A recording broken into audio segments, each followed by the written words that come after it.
കാലൊച്ച കേൾക്കാതെ കനകതാരമറിയാതെ.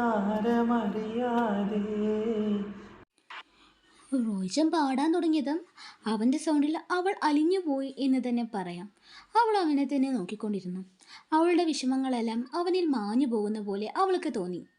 അവനും അവൻ്റെ കണ്ണുകൾക്ക് വിശ്രമം കൊടുക്കാതെ അവളെ തന്നെ നോക്കിക്കൊണ്ടിരുന്നു. ആ നിമിഷം അവർ അവരുടേതായ ലോകത്തായിരുന്നു.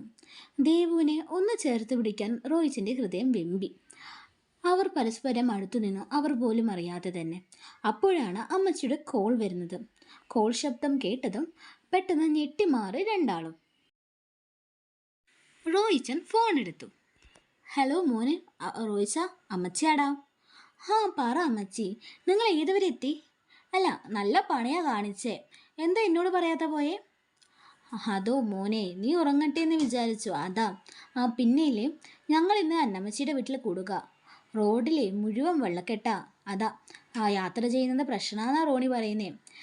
ഞങ്ങളെ നാളെ കാലത്ത് എത്തിയേക്കാവേ. നീയും ദേവും മോളും സൂക്ഷിച്ചിരിക്കണേ എന്ന് പറഞ്ഞ് അമ്മച്ചി ഫോൺ കട്ട് ചെയ്തു. സർ, എന്താ അമ്മച്ചി പറഞ്ഞേ? ദേവ് ചോദിച്ചു. റോയിച്ചന് ദേവുവിനോട് അത് പറയാൻ ചെറിയ മടിയുണ്ടായിരുന്നു. അത് പിന്നെ അമ്മച്ചിയും റോണിയും ഇന്ന് വരില്ല എന്ന്. റോഡിൽ മുഴുവൻ വെള്ളം കെട്ടി നിൽക്കുമല്ലേ, അതുകൊണ്ട് യാത്ര ചെയ്യാൻ ബുദ്ധിമുട്ടാ. അവർ ഒരു റിലേറ്റീവിൻ്റെ വീട്ടിൽ കൂടാന്ന് പറഞ്ഞു. അമ്മച്ചി ഇന്ന് വരില്ലെന്നും തങ്ങൾ മാത്രമാണ് ആ വലിയ വീട്ടിലെന്നും അറിഞ്ഞപ്പോൾ ദേവിക്ക് എന്തോ പോലെയായി. എന്നാലും അവളത് പുറത്ത് കാണിച്ചില്ല. അവളത് കാണിച്ചില്ലെങ്കിലും നമ്മുടെ വക്കീൽ ചോദിച്ചു, എടോ, തനിക്ക് കംഫർട്ടബിൾ ആണോ എൻ്റെ ഒപ്പം ഒറ്റയ്ക്ക് നിൽക്കാൻ? തനിക്ക് കംഫർട്ടബിൾ അല്ലെങ്കിൽ തുറന്നു പറഞ്ഞോട്ടോ, മടിയൊന്നും വിചാരിക്കണ്ട. എന്നാൽ ഞാൻ എൻ്റെ ഓഫീസിൽ പോയി സ്റ്റേ ചെയ്യാം.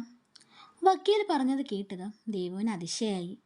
കാരണം സ്വന്തം വീട്ടിൽ പോലും പേടിച്ചു കഴിഞ്ഞ ഒരു അവസ്ഥയുണ്ടായിരുന്നു അവൾക്ക്. സ്വന്തം ശരീരത്തിന് കാവൽ നിൽക്കേണ്ടി വന്ന അവസ്ഥ. അവൾ ചിരിച്ചുകൊണ്ട് റോയിച്ചനോട് പറഞ്ഞു, എനിക്ക് ഇവിടെ കിട്ടുന്ന സുരക്ഷിതത്വം മറ്റെവിടെയും കിട്ടില്ലെന്ന്. പിന്നെ സാറുള്ളതാണ് ഏറ്റവും വലിയ ധൈര്യമെന്ന്. അത് കേട്ടപ്പോഴാണ് റോയിച്ചന് സമാധാനമായത്. രണ്ടാളും ഉച്ചയ്ക്ക് ഒരുമിച്ചിരുന്നാണ് ഭക്ഷണം കഴിച്ചത്. ഭക്ഷണം കഴിക്കുന്നതിൻ്റെ ഇടയിൽ ചെറുതായിട്ട് കൈകൾ തമ്മിൽ മുട്ടുന്നത്, പരസ്പരം മിഴികൾ കോർക്കുന്നതുമെല്ലാം അവർ ആസ്വദിച്ചു. ഭക്ഷണം കഴിക്കുന്നതിൻ്റെ ഇടയിലാണ് താൻ രാവിലെ ഡ്രസ്സ് ഉണക്കാനിട്ട കാര്യം ഓർമ്മ വന്നത് ദേവുവിന്. അയ്യോ എൻ്റെ കൃഷ്ണ എന്ന് പറഞ്ഞ് ഭക്ഷണം മുഴുവനാക്കാതെ കഴുകി ടെറസിലേക്ക് ഓടി. റോയിസിന് കാര്യമൊന്നും മനസ്സിലായില്ല. എന്നാലും ദേവുവിൻ്റെ പിന്നാലെ അവനും ഓടി. ദേവ് മുകളിൽ ചെന്നതും ഡ്രസ്സൊക്കെ നനഞ്ഞൊരു പരിവായിട്ടുണ്ടായിരുന്നു. അവൾ തലയിൽ കൈവച്ചു. ഈശ്വര, എൻ്റെ ഡ്രസ്സ് മുഴുവൻ നനഞ്ഞല്ലോ എന്ന് പറഞ്ഞ് ആ മഴയത്ത് തന്നെ ഡ്രസ്സുകൾ എടുക്കാൻ തുടങ്ങി. നല്ല വഴുക്കലുണ്ടായിരുന്നു ടെറസിൽ. ദേവു അയ്യുടെ അറ്റത്തെ ഡ്രസ്സ് എടുക്കാൻ പോയതും കാല് സ്ലിപ്പായി വീഴാൻ തുടങ്ങി. അപ്പോഴേക്കും റോയിച്ചൻ ഓടി വന്ന് ഇടുപ്പിലൂടെ അവളെ താങ്ങി പിടിച്ചു. ഇടുപ്പിലൂടെ തന്നെ അവളെ അവൻ്റെ നെഞ്ചിലേക്ക് ചേർത്തു. അവർ തമ്മിലുള്ള അകലം കുറഞ്ഞു വന്നു. മഴ പൂർണ്ണമായും അവരെ തഴുകി.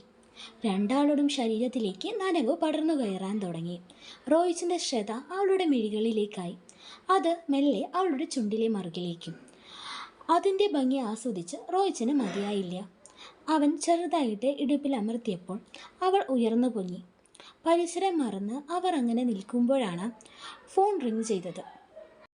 അപ്പോഴാണ് അവർക്ക് രണ്ടാൾക്കും സ്വബോധം വന്നത്. അവർ പെട്ടെന്ന് തന്നെ അകന്നു മാറി. രണ്ടാൾക്കും പരസ്പരം മുഖത്തേക്ക് നോക്കാൻ ഒരു മടിയായിരുന്നു.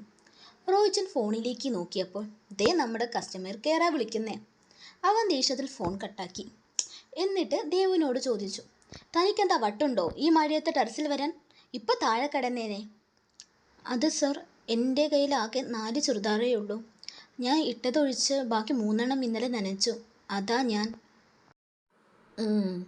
ശരി, എന്നാ അകത്തേക്ക് കിടക്ക്, ഇനിയും വീഴാൻ പോകണ്ട എന്ന് റോയിച്ചൻ പറഞ്ഞു. രണ്ടാളും വീടിൻ്റെ ഉള്ളിലേക്ക് എത്തി. റോയിച്ചന് ദേവ് ടവൽ നൽകി. രണ്ടാളും അവരവരുടെ റൂമിലേക്ക് പോയി. എന്നിട്ട് അല്പസമയത്തിന് ശേഷം ദേവ് ഒരു ഹാഫ് സാരി എടുത്ത് ഹാളിലേക്ക് വന്നു. അവളെ കണ്ടതും റോയിച്ചൻ അവളെ തന്നെ നോക്കി നിന്നുപോയി. കാരണം അത്രയ്ക്ക് ചേലായിരുന്നു അവളെ ആ വേഷത്തിൽ കാണാൻ.